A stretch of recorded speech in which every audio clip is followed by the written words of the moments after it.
Digital Microscopic Imaging System. Operation Video Demo. Place the slide to be examined on the microscope stage and secure it with the slide holder. The specimen observation area should be aligned with the center of the light aperture. Locate an appropriate field of view under the 10 objective lens. Add an appropriate amount of immersion oil and switch to the high-power objective lens.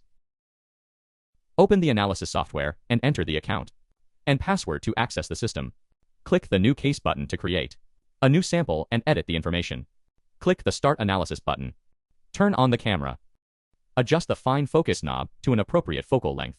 To obtain a clearer image of the cells, press the spacebar on the keyboard to capture the cell image or click Capture and Analyze. Adjust the field of view and repeat image capture until 200 cells have been counted. Click Image List to view the images just captured and the analysis results. Click an image to enlarge it, or use the mouse wheel for partial zooming. Right-click a cell to modify the identification result.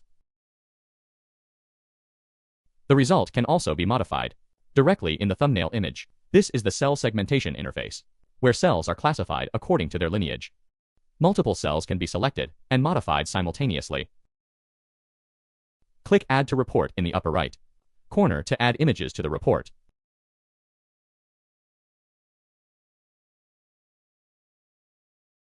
Use report editing on the left side to preview the report. On the right side, a report template can be selected, and the specific text content can be modified. Click Review Report for report verification. The report can be viewed in print. It also can be printed, downloaded, or uploaded. Thank you for watching. For more details, please add our WhatsApp.